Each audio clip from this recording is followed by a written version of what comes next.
കഴിഞ്ഞ ദിവസം ഒരു പെങ്കൊച്ച് ബസ്സിലിരുന്നുകൊണ്ട് തൊട്ടപ്പുറത്തിരുന്ന ആൾ ദേഹത്ത് കെട്ടി മുട്ടി എന്നൊക്കെ പറഞ്ഞുകൊണ്ടൊരു വീഡിയോ വന്നില്ലേ. അപ്പോൾ അയാളുടെ ആ പെണ്ണ് ദേഹത്ത് മുട്ടിയിട്ടില്ല എന്നൊക്കെ പറഞ്ഞുകൊണ്ട് കുറച്ച് വീഡിയോസ് വന്നു. ആ കൊച്ചിനെ എല്ലാവരും കളിയാക്കുന്നുണ്ട്. ഇതിപ്പോൾ എന്താ പ്രശ്നം എന്ന് വെച്ചാൽ, ഇങ്ങനെയുള്ള സംഭവങ്ങൾ കൂടിക്കഴിഞ്ഞപ്പോൾ ഇങ്ങനെ ഡൗട്ടുള്ള പെൺപിള്ളേരും കാണും. അടുത്തിരിക്കുന്ന ഒരു തട്ടുവാണോ മുട്ടുവാണോ എന്നൊക്കെ തോന്നും. അപ്പോൾ അവരൊക്കെ ഇനി ഇങ്ങനെയുള്ള വീഡിയോസൊക്കെ ഇടാനും സാധ്യതയൊക്കെ ഉണ്ട്.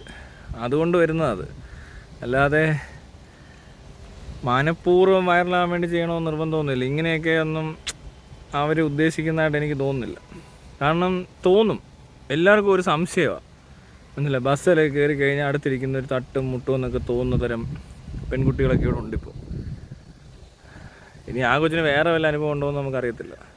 അതും അല്ലെങ്കിൽ ഇത്തിരി വീഡിയോസിൻ്റെയൊക്കെ എണ്ണം കൂടി കഴിയുമ്പോൾ സ്വാഭാവികമായിട്ടും എവിടെ ചെന്നിരുന്നാലും അപ്പുറത്തിരിക്കുന്നൊരു തട്ടുന്നു മുട്ടുന്നു, ഇതങ്ങനെയല്ലേ അങ്ങനെയാണോ എന്നൊക്കെ പറഞ്ഞ് സംശയം തോന്നുന്ന തരം ആളുകളില്ലേ, അതാവാനാണ് സാധ്യത. പക്ഷെ നമ്മൾ മനസ്സിലാക്കുന്നത്, അവൾ വൈറലാവാൻ വേണ്ടി അങ്ങനെ ചെയ്തു ഇങ്ങനെ ചെയ്തു എന്നൊക്കെയാണ്. ഉള്ളതും ഇല്ലാത്തതൊക്കെ പറയുന്ന ആൾക്കാരും ഉണ്ട്. ഇങ്ങനെ തോന്നിയിട്ട് തന്നെ ആയിരിക്കും അവരിടുന്നത്. അപ്പോൾ എനിക്ക് തോന്നുന്നത് ആ കൊച്ചൊന്ന് കാര്യമായിട്ട് ആലോചിക്കേണ്ടതായിട്ടുണ്ട് ഇതിനെപ്പറ്റി. ആ പറഞ്ഞ ആൾ ചിലപ്പോൾ തൊട്ടും മുട്ടിയൊന്നും കാണത്തില്ല, ചിലർ ശ്രദ്ധിക്കത്തൊന്നും ഇല്ലിരുന്നാലും. പിന്നെ ഈ പെണ്ണുങ്ങളിരിക്കുന്ന സീറ്റിൽ പോയി ആണുങ്ങൾ അങ്ങനെ ഇരിക്കാതിരിക്കാനാണ് നല്ലത്. അവരുടെ കൂടെ പോയി ഇരിക്കരുത്. കാരണം അവിടെ ഇരുന്നാൽ തന്നെ ഒരു സംശയം തോന്നും, അല്ലേ?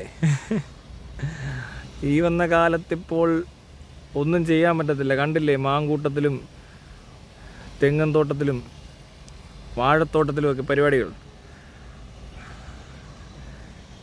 ഓരോരുത്തരും ഒരു കമൻ്റൊക്കെ പറയുന്നത് കേൾക്കണം. സ്വന്തം സുഖത്തിന്, അത് ഭാഗ്യലക്ഷ്മി പറയാ, സ്വന്തം ശരീരസുഖത്തിന് വേണ്ടിയിട്ടാണോ ഇങ്ങനെ രാഷ്ട്രീയത്തിലൊക്കെ ഇടപെടുന്നതെന്ന്. ഇതിനകത്ത് സ്വന്തം ശരീരസുഖം മാത്രമല്ല, പരസ്പര സമ്മതത്തോടുകൂടിയുള്ള ഏത് ലൈംഗിക ബന്ധത്തിനും രണ്ടുപേർക്കും സുഖം ഉണ്ടാവും. അല്ലെങ്കിൽ അവർ കരഞ്ഞു വിളിക്കുകയോ മാന്തിപ്പറിക്കുകയോ ഓടി രക്ഷപ്പെടാൻ ശ്രമിക്കുകയോ അലറുകയോ കൂവോ ഒക്കെ ചെയ്യും.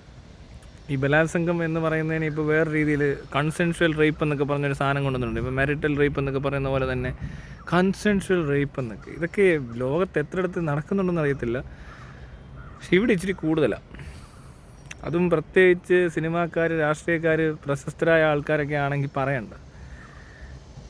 ഇവരുടെ അടുത്തൊക്കെ എങ്ങനെയാണ് ഇത്രയും ആളുകൾ എത്തിപ്പെടുന്നതെന്ന് അറിയാത്ത, എങ്ങനെയൊക്കെ ആയിരിക്കും കണക്ട് ചെയ്യുന്നത്. ഇത്രയും തിരക്കുള്ള ആളുകളൊക്കെ ചുമ്മാ ഒരു ദിവസം രാവിലെ ഓടി വന്ന് സംഭവിക്കുന്നതല്ലല്ലോ. ഒരുപാട് സംസാരങ്ങളും പിന്നെ അത് കഴിഞ്ഞ് വിവാഹ വാഗ്ദാനം എന്നൊന്നും പറഞ്ഞൊന്നും എനിക്കറിയത്തില്ല. എന്താണേലും പല കാരണങ്ങളാൽ പിന്നെ പലരും വിവാഹിതരായിരുന്നു. അപ്പോൾ മാങ്കൂട്ടത്തിനേക്കാൾ കൂടുതൽ റെസ്പോൺസിബിലിറ്റി ഗർഭിണിയാവാതിരിക്കാനും അല്ലെങ്കിൽ ഇതുപോലൊരു സാഹചര്യത്തിൽ എത്തിപ്പെടാതിരിക്കാനും ശരിക്കും പറഞ്ഞാൽ ഉത്തരവാദിത്തമുള്ളവർ സ്ത്രീകളും കൂടെ അല്ലേ.